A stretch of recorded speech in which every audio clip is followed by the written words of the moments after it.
부부는 죽고 못 살아도 헤어지면 그 길로 무촌입니다. 원래부터 촌수가 없는데 헤어지면 그야말로 남남에 불과합니다.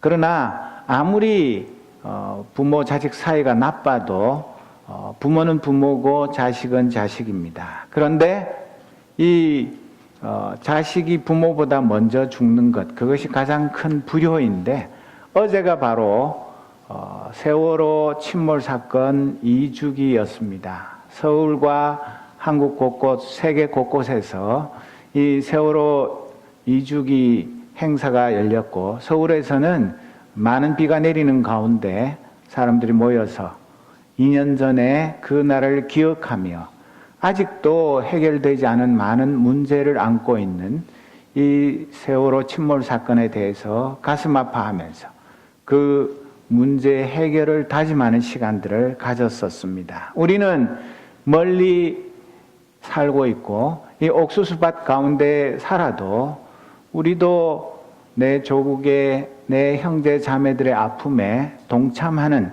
그런 마음으로 이 세월호 2주기를 보내게 되기를 바랍니다.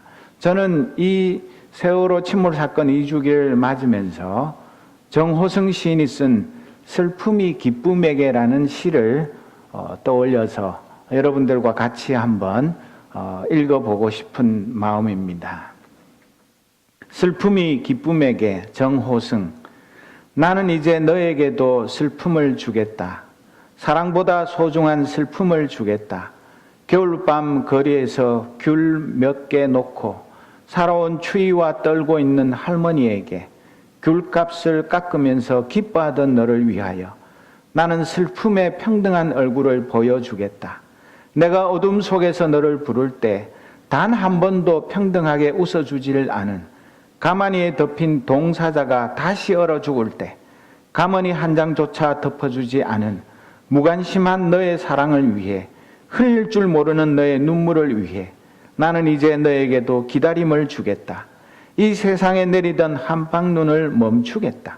보리밭에 내리던 봄눈들을 데리고 추워 떠는 사람들의 슬픔에게 다녀와서 눈 그친 눈길을 너와 함께 걷겠다. 슬픔의 힘에 대한 이야기를 하며 기다림의 슬픔까지 걸어가겠다. 아무리 자식을 잃고 슬퍼도 그 마무리가 깨끗하게 되면 부모는 자식을 가슴에 묻습니다. 그러나 304명의 생때 같은 죽음, 그 죽음에 대한 진상규명도 이루어지지 않고 억지로 세월호법은 통과되었지만 그 진상조사하는 것을 대통령과 정부 여당이 방해하는 이런 기막힌 일들이 지금도 버젓이 벌어지고 있기 때문에 그 304명의 부모님, 그 형제, 그 친구들은 아직도 이미 죽은 그들을 가슴에 묻을 수가 없습니다. 내 친척, 내 자식, 내 친구가 아니라고 해서 온 세계가 생중계되는 그 현장에서 죄 없는 목숨들을 죽여놓고 선장만 무기징역, 몇몇 피라미들만 재판에 회부하고 대통령이 7시간 어디에서 무엇을 했는지 아직도 밝혀지지 않은 이런 미친 나라에서 무슨 정의가 있을 것이며 무슨 참된 평화가 있을 수 있습니까? 세월호 2주기가 되어도 또 국민들이 다시 민주주의를 열망하는 열심으로 4.13 총선에서 야당을 다수당으로 만들어 주어도 그 더민주당의 당 대표나 그 당의 간부라는 작자들이 당의 이름으로 공식적으로 세월호 조문도 하지 않는 그런 엉터리 같은 나라에서 무슨 진상규명이 제대로 되겠습니까? 저는 그런 모습들을 보면서 정말 분노를 금치 못합니다. 아직도 우리 한국의 민주주의는 너무나 수준 이하고 멀었고 정말 이런 식으로 해가지고는 앞으로 더 큰 어떤 사고가 일어난다 해도 조금도 이상하지 않을 것입니다. 이것은 물론 당연히 대통령을 비롯한 정치 지도자들, 거기에 관계되는 모든 책임자들, 그들의 책임도 있지만 우리 한국 교회와 크리스찬들, 하나님의 백성들이 하나님의 정의와 공의를 바로 실행하는 삶을 살지 못하기 때문에, 그들이 하나님을 두려워하지 않고 최후의 심판을 믿지 않고 그들 마음대로 살아도 아무 탈 없다고 생각하기 때문에 이런 엄청난 일을 저질러 놓고도 진실로 회개하고 책임지려고 하는 자들을 찾아보기 어려운 것입니다.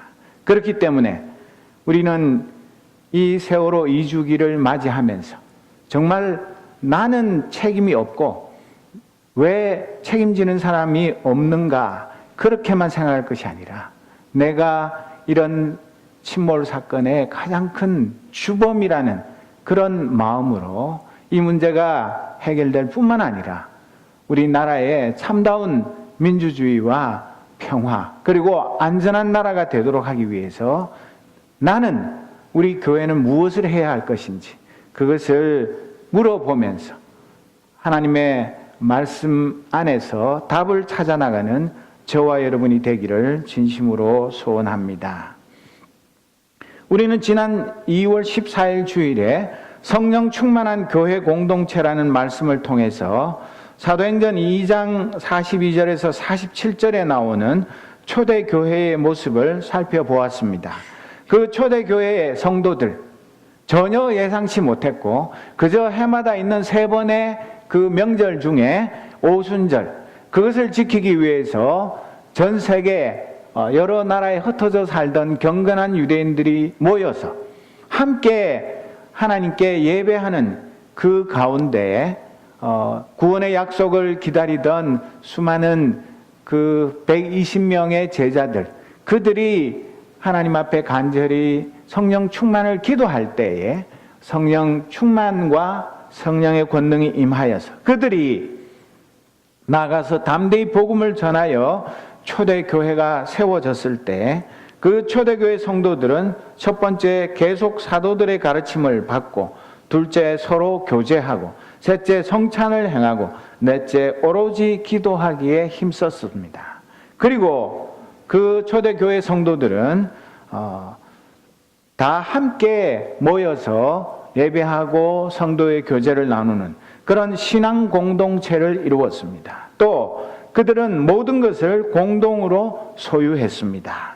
하나님의 나라가 그곳에 임했습니다. 세 번째, 재산과 소유물을 팔아서 모든 사람에게 필요한 대로 나누어주는 진정한 의미에서의 오병이어의 기적이 일어났습니다. 네 번째, 날마다 한 마음으로 성전에 열심히 모여서 구원의 은혜를 나누었습니다. 다섯 번째, 집집이 돌아가면서 빵을 뗍습니다. 서로 자기 집으로 초대해서 진정한 의미에서의 성찬식을 가졌습니다. 여섯 번째, 순전한 마음으로 기쁘게 음식을 나누어 먹습니다. 그럴 때에 우리가 그리스도 안에서 한 형제 자매 된 진정한 한 몸 된 기쁨이 넘칩니다. 일곱째, 하나님을 찬양합니다. 그들이 모일 때마다 구원의 은혜, 그리고 서로 이렇게 한 형제 자매가 사랑을 나누는 그것 때문에 저절로 입술에서 찬양이 터져 나옵니다. 오늘 읽은 이 4장 32절에서 35절의 말씀은 앞에 2장 42절에서 47절에 기록되어 있는 초대교회 공동체의 모습의 그 업그레이드 판이라고 말할 수 있습니다. 무엇이 달라졌습니까? 첫째로는 그 초대교회 성도들의 숫자가 폭발적으로 증가했습니다. 처음에 120명 정도밖에 안 됐다가 한 번에 3,000명이 회개하고 예수를 믿었습니다. 그리고 그 다음에 무슨 일이 있었습니까? 베드로와 요한이 성전에 기도하러 올라가다가 성전 미문 앞에 안전뱅이 거지를 만나서 그에게 나사렛 예수 그리스도의 이름으로 일어나 걸으라고 명령했을 때 전대미문의 기적이 일어나고 그 일로 인해서 한꺼번에 5,000명의 사람들이 예수를 믿었습니다. 그러니까 이 2장에 있는 그 시점보다 이 4장의 초대교회 공동체는 배 이상의 폭발적인 성도의 증가가 있었습니다. 그리고 드디어 이 초대교회도 핍박 속에서 그 핍박에 굴복하는 것이 아니라 핍박 때문에 하나님께 찬양과 경배를 드리면서 그 핍박 때문에 오히려 더 믿음이 굳세어지고 성도들 간의 사랑이 깊어지는 이런 은혜를 누리게 되었습니다. 그래서 이 2장에 나오던 그 초대교회 공동체의 모습에서 더 성숙한 모습을 보여주는데, 오늘 읽은 이 32절 말씀에 보면 많은 신도가 다 한 마음과 한 뜻이 되어서 아무도 자기 소유를 자기 것이라고 하지 않고 모든 것을 공동으로 사용하였다. 그렇게 말하고 있습니다. 여러분, 이런 경험 해보신 적 있습니까?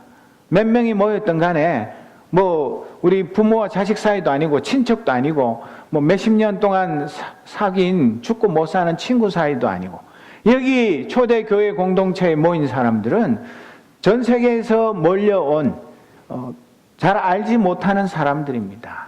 언어도 다르고 풍속도 다르고 많은 것이 다른 그런 좀 서로 하나가 되기 어려운 조합입니다. 그런데도 불구하고 불과 며칠 사이에 이 수만 명의 사람들이 한 마음과 한 뜻이 되었다고 그렇게 기록해 놓았습니다. 남녀노소 빈부귀천 또 인종과 민족의 그 모든 벽을 넘어서 진정으로 이 이성적으로나 또 감성적으로 온전한 하나가 되었다고 그렇게 성경은 말하고 있습니다. 여러분, 어떻게 이런 일이 있을 수 있습니까? 이것은 사람이 인위적으로 이런 공동체를 만들어서는 결코 있을 수 없고, 오직 성령 하나님께서 그 성도들의 마음을 새롭게 하셔서 성령 안에서 하나 되게 하시는 그 놀라운 역사 가운데서 이런 일들이 일어난 것입니다. 바울 사도는 에베소서 4장 2절 3절 말씀에 겸손함과 온유함으로 깍듯이 대하십시오. 오래 참음으로써 사랑으로 서로 용납하십시오. 3절 같이 읽겠습니다.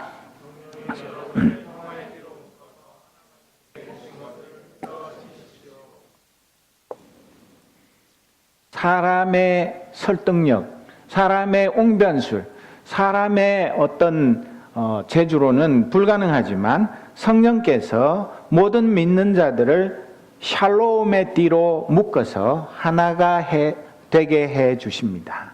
그것을 우리는 계속 더 단단히 지켜나가야 할 책임이 있습니다. 그리고 에베소서 2장 19절에서 21절 말씀에 나오는 것처럼 이제부터 모든 하나님의 백성들은 외국 사람이나 나그네가 아니고 성도들과 함께 시민이며 하나님의 가족입니다. 여러분은 사도들과 예언자들이 놓은 기초 위에 세워진 건물이며 그리스도 예수가 그 모퉁이 돌이 되십니다. 그리스도 안에서 건물 전체가 서로 연결되어서 주님 안에서 자라서 성전이 됩니다. 우리는 한 성전을 지어가는 그런 한 부속들이나 마찬가지입니다. 그러나 이것이 그냥 단순한 벽돌이나 시멘트나 철근 그런 것이 아니라 유기적인 한 살아있는 몸으로 서로 연결되어서 거룩한 성전으로 지어져 가는 것. 그것이 이 하나님 안에서 한 피 받아서 한 몸 이룬 형제 자매의 실상입니다. 사실 우리가 그러합니까? 우리 교회에 나온 지 얼마 안 되는 식구도 있지만 벌써 몇 년째, 어떤 식구들은 몇십 년째 이 교회에 다니는데 정말 우리가 이 말씀처럼, 그리고 초대교회 성도들처럼 우리의 마음과 뜻이 하나가 되었습니까? 이것이 중요한 것입니다. 교회 건물이라든지 교회 시설이라든지 교회 행사라든지 교회의 재정, 이런 것들이 얼마나 크고 많고 화려한가, 힘이 있는가, 그 이전에 가장 중요한 것, 하나님의 교회, 하나님의 성도들이 하나님의 역사를 이루기 위해서 반드시 꼭 이루어야 할 것이 무엇입니까? 그것은 바로 오늘 읽은 말씀처럼 성도 숫자가 많든 적든 간에 다 한 마음과 한 뜻이 되어야 합니다. 목사의 마음, 목사의 뜻에 따르라는 거 아닙니다. 성령 하나님 안에서 우리 모두가 하나님의 마음을 품고 예수 그리스도의 그 사랑의 마음으로 하나가 되고 한 뜻을 품는 것, 이것이 바로 진정한 의미에서의 교회 공동체인데, 이것이 이루어지지 않으니까 겉으로는 교회인데 속을 들여다보면 진정한 교회의 능력이 나타날 수 없는 것입니다.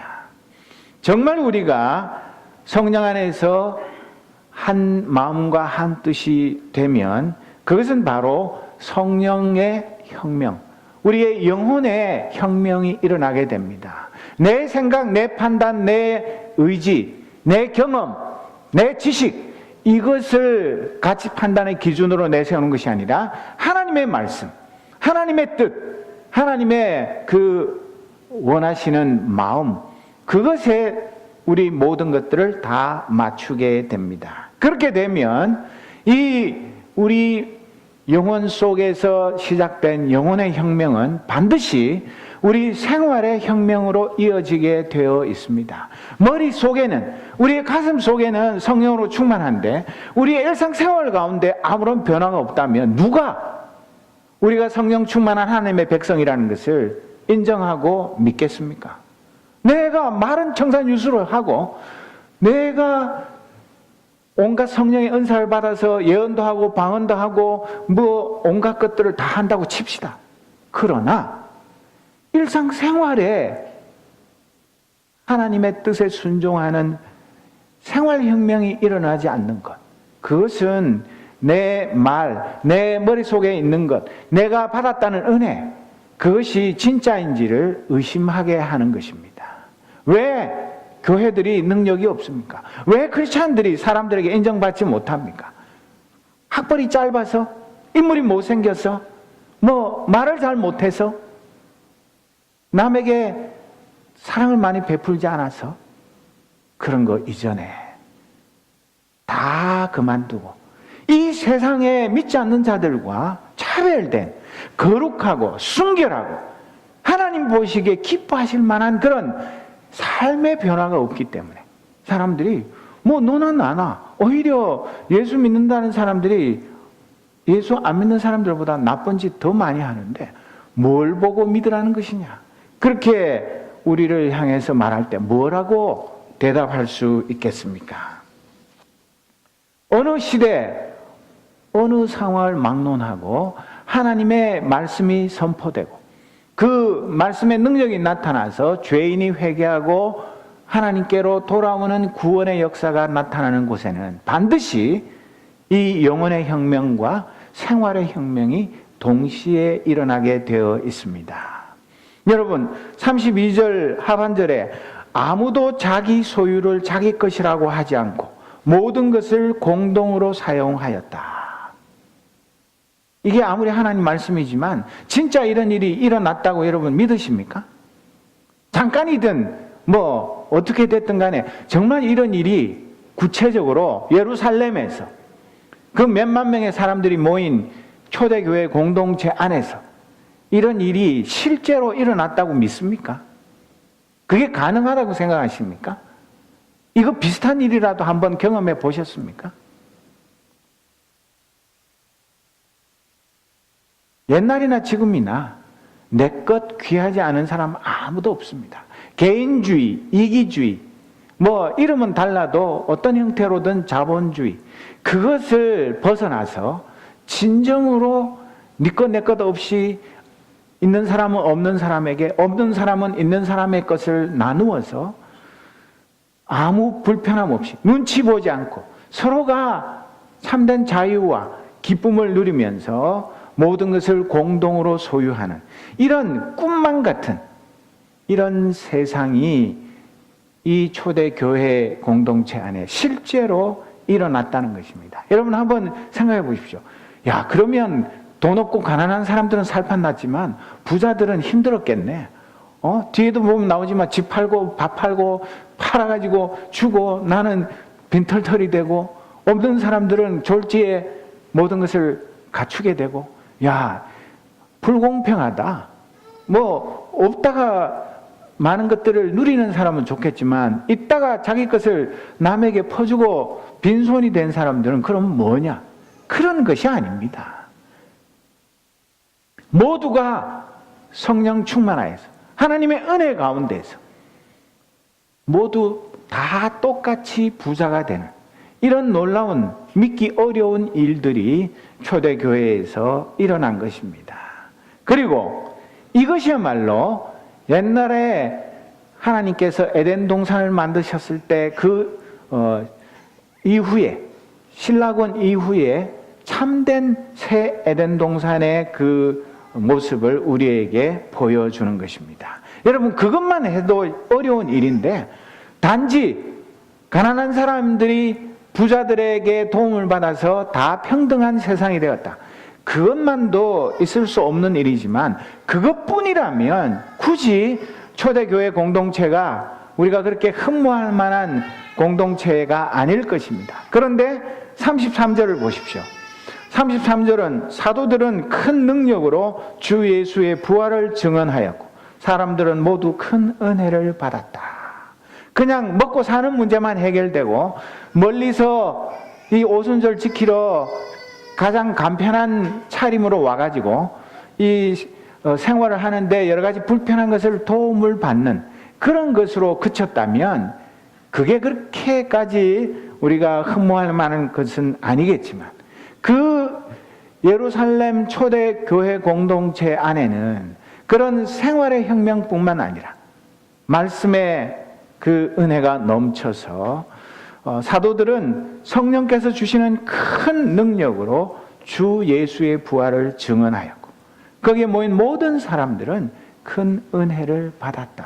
이렇게 짧게 기록해 놨지만 거기에 참가한 모든 초대교회 성도들은 육신의 모든 불편함, 경제적인 가난함, 어려움, 그런 것들이 해결된 것뿐만 아니라 그 영혼의 갈증, 그 영혼의 목마름, 그 영혼의 배고픔, 이것이 하나님의 그 말씀, 예수 그리스도가 나를 위해서 대신 십자가에서 죽으시고 부활하시고 살아나셔서 제자들에게 나타나시고 승천하셔서 성령을 보내주셔서 그 성령 안에 살아가는 모든 사람들은 하나님의 그 영광을 누리면서 살아가게 되는 이 놀라운 은혜, 이 증언 공동체의 일원이 된 것, 이것을 생각할 때 그들의 영혼도 배부름을 얻고 그들의 육신의 모든 가난함도 해결되는, 그야말로 영혼과 육신이 아울러 주 안에서 만족함을 누리는 참된 신앙의 공동체가 이루어진 것입니다. 이것이 바로 우리가 438장 내 영혼이 은총 입어 그 1절 찬송에 나오는 그 가사대로 내 영혼이 은총 입어 중한 죄 짐 벗고 보니 슬픔 많은 이 세상도 천국으로 화도다.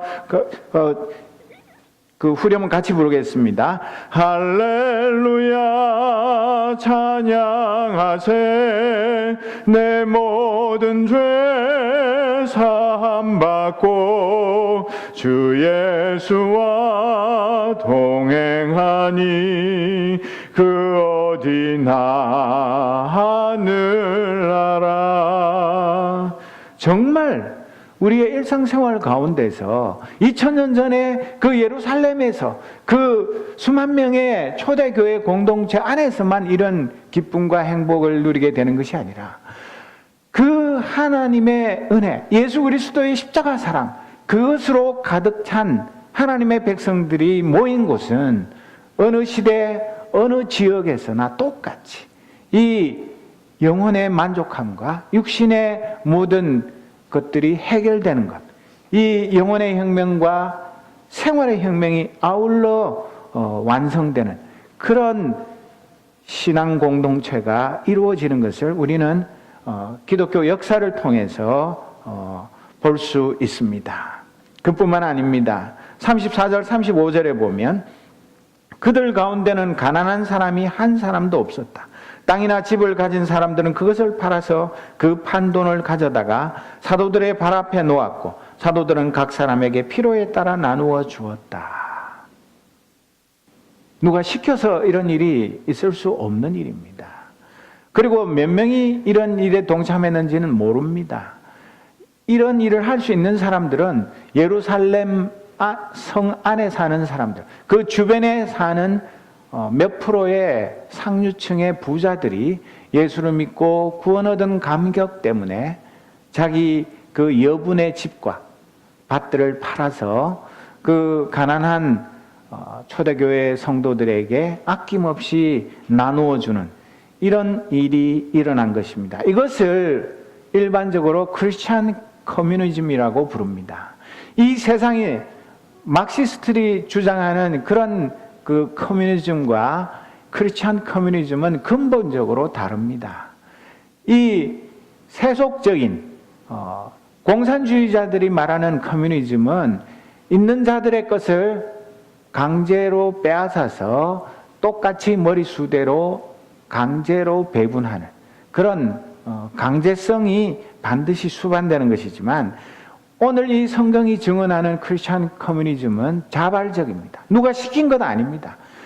스스로 자기가 가진 것 아낌없이 내어놓고 자기 공적을 자랑하는 사람 한 사람 없이 내가 얼마나 비싼 집을 팔고 얼마나 많은 땅을 팔아서 얼마나 많은 헌금을 했다고 자기를 알아주기를 바라는 사람 단 한 명도 없이 자원하는 마음으로 기쁨이 충만해서 그리고 받는 사람도 눈치 보면서 비굴하게 내가 가난하고 못 살아가지고 이런 그 혜택을 받게 되는구나 그런 생각할 필요도 없이 주는 사람이나 받는 사람이나 모두가 기쁨이 충만한 그것이 진정한 의미에서의 크리스찬 커뮤니즘입니다.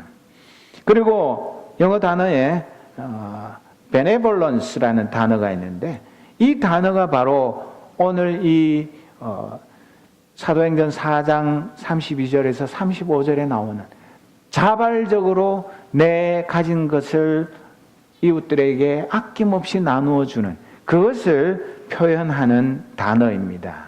왜 이런 말도 안 되는 일이 일어났는가는 공산혁명이 일어나서가 아니라 영혼의 혁명이 일어나서 그 뜨거운 감격과 감사와 죄사함 받은 기쁨 때문에 그리고 한 형제 자매된 이렇게 많은 우리 믿음의 식구들과 더불어 천국의 기쁨을 누리면서 말씀의 은혜를 누리면서 살아가게 된 것 그것이 너무나 감사해서 아낌없이 나누어 주는 이런 일들이 일어나는 것입니다. 이 세상에 소위 말하는 자선가들 그런 사람들도 우리 크리스찬들보다 더 많은 돈도 내어놓고 일을 하는 사람들도 물론 있습니다. 빌 게이츠 멜린다 재단 그런 건 세계에서 제일 큰 자선 재단 아닙니까? 그 부부가 내놓은 돈만 해도 상상을 초월합니다. 그런데도 이번에 파나마 페이퍼스 그 자료에 의하면 빌 게이츠조차도 페이퍼 컴퍼니에다가 엄청나게 많은 돈을 묻어 놓았다고 합니다. 그러니까 자선을 하면서도 또 한쪽 면에서는 자기 돈을 그 세금을 내지 않고 어느 곳엔가 감추어 놓는 그런 양면성이 있지만 이 진정 성령으로 충만한 하나님의 백성들은 내 거는 딱 떼어놓고 필요 없는 부분 그냥 없어도 괜찮은 부분 그런 것만 남을 위해서 쓰는 것이 아니라 할 수만 있으면 내 생명까지도 다 나눠주고자 하는 그런 뜨거운 가슴으로 사랑을 실천하는 것입니다. 요한복음 15장 12절 13절 말씀 내 계명은 이것이다. 내가 너희를 사랑한 것과 같이 너희도 서로 사랑하여라. 사람이 자기 친구를 위하여 자기 목숨을 내놓는 것보다 더 큰 사랑은 없다. 예수님이 이 말만 하셨습니까? 너희들 사랑해. 친구 위해서 목숨 버리는 게 제일 큰 사랑이야. 알았지? 그렇게만 하셨습니까?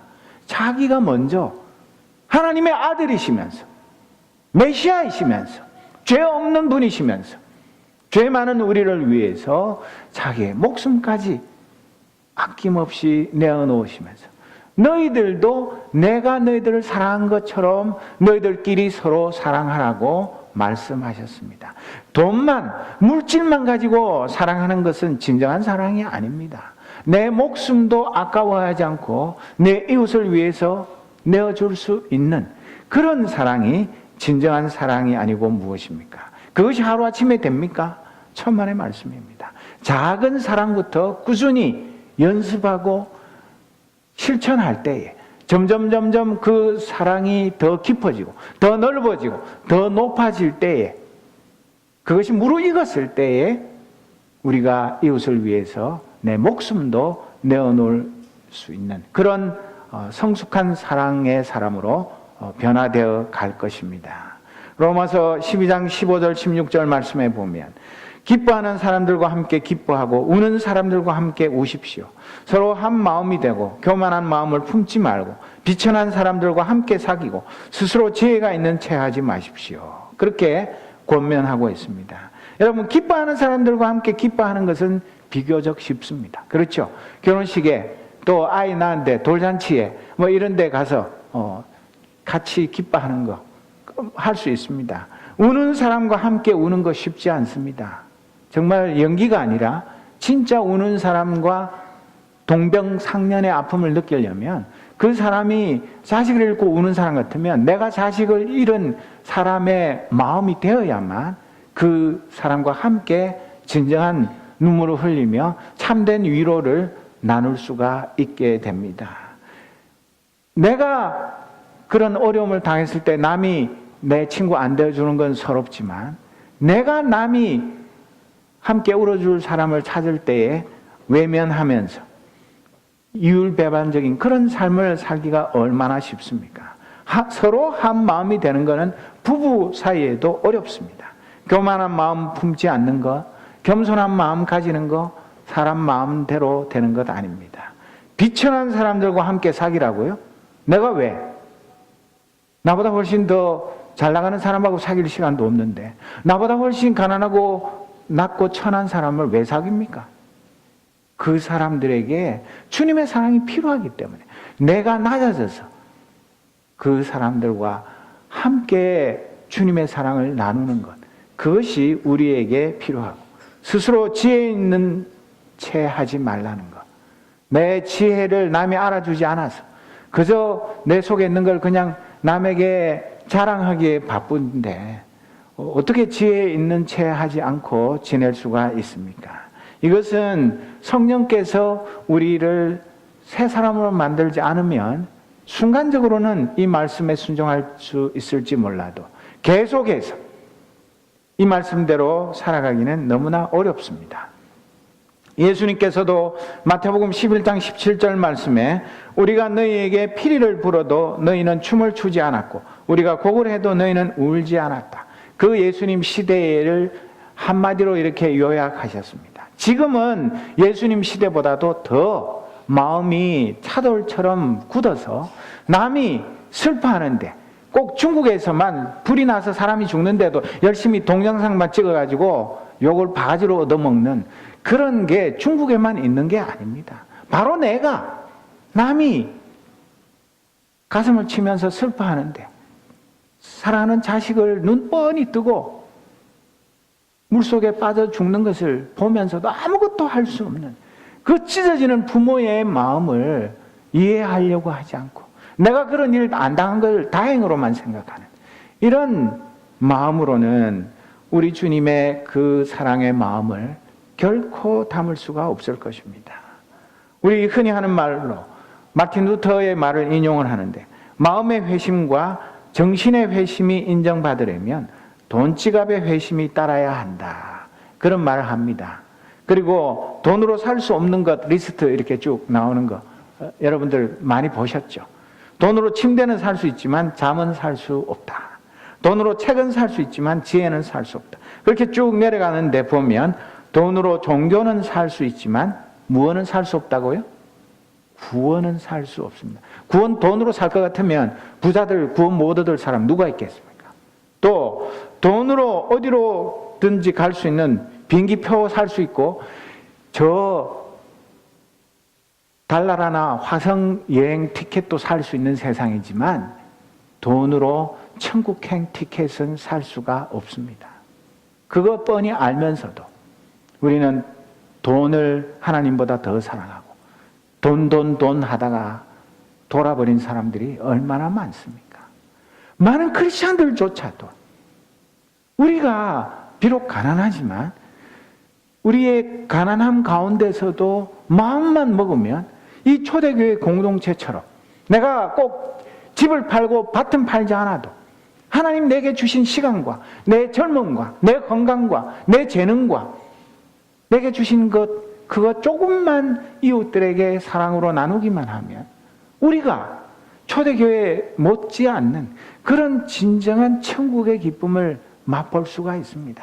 진정 우리가 주의를 사모하고 사랑하고 부족하고 연약한 설교자를 위해서 기도하고 주일 예배에 나오기 전에 오늘 내가 이 주일 예배를 통해서 찬양을 통해서 말씀을 통해서 이 예배 전체를 통해서 내가 반드시 은혜를 받게 해 주십시오. 그런 간절한 기도가 있고 마음의 준비가 있고 말씀을 사모하는 열심이 있다면 왜 주님께서 그 선한 열심을 받으시고 은혜를 베풀지 않으시겠습니까? 무엇이 부족한 것입니까? 사랑하는 성도 여러분, 내가 진정으로 내 마음속에 내 일상생활 가운데 내 엿새의 삶 가운데 귀중한 시간을 따로 떼어서 이 초대교회 성도들과 같이 성령 충만을 사모하며 말씀의 은혜를 받기 위해서 다른 세상의 모든 것 내려놓고 오로지 5분이든 10분이든 20분이든 말씀을 집중적으로 귀 기울이고 그 말씀의 은혜를 가슴에 새기고 그 말씀대로 순종하기를 기뻐하고 깨어 기도하고 나만을 위해 기도하는 것이 아니라 우리 이 작은 공동체 아무리 머리가 나빠도 하나씩 이렇게 손가락 발가락 동원해 나가면 충분히 한 사람 한 사람 아기까지 뱃속에 있는 그 생명까지 다 헤아려서 기도할 수 있는 이 작은 공동체를 위해서 일주일에 단 한 번도 제대로 기도 안 한다면 우리가 어떻게 예수 그리스도 안에서 한 형제 자매 되었고 거룩한 성전으로 지어져 간다고 말할 수가 있겠습니까? 문제는 다른 곳에 있는 것이 아니라 내가 얼마나 이 초대교회에 이 천국이 임한 이 아름다운 공동체 이것을 사모하면서 내가 무엇을 할 것인가? 내가 주님을 위해서 내 이웃을 위해서 주님의 몸된 교회를 위해서 무엇을 바칠 것인가? 그것을 생각하며 기도하며 또 내 영혼에 혁명이 일어나서 그것이 내 일상생활의 혁명으로 이어져서 나를 통해서 주님의 그 거침없는 사랑, 그 목숨까지 아까워하지 않는 사랑이 번져나가서 우리 모두가 이 초대교회에 임했던 이 위대한 성령의 혁명에 동참하는 이 은혜를 누리고자 하는 열심이 얼마나 강렬한가 아닌가 거기에 달려있는 것이 아니고 무엇입니까? 사랑하는 성도 여러분, 이 아름다운 계절에 밖에 나가면 녹음이 점점 더 우거지고 아름다운 꽃들이 피고 향기가 풍기는 이 아름다운 계절에 우리의 영혼에 성령의 봄이 오고 꽃이 피고 열매가 맺히고 우리도 이 초대교회의 천국의 기쁨을 누리게 되면 이 샴페인 어바나 지역의 메마른 영혼들이 우리 삶을 바라보면서 하나님의 백성들에게 임하는 그 천국의 기쁨, 그 행복의 향기를 맡고 우리들에게 나오지 않겠습니까? 사랑하는 성도 여러분, 정말 이 초대교회의 이 천국의 행복, 지상의 환희가 우리 것이 되어서 우리 모두가 천국 시민 된 그 행복으로 날마다 충만한 하나님의 백성, 하나님의 교회 되기를 주님의 이름으로 소원합니다. 기도하겠습니다. 하나님 아버지, 죄인이 십자가 보혈로 구원 얻으면 순식간에 천국 시민 되고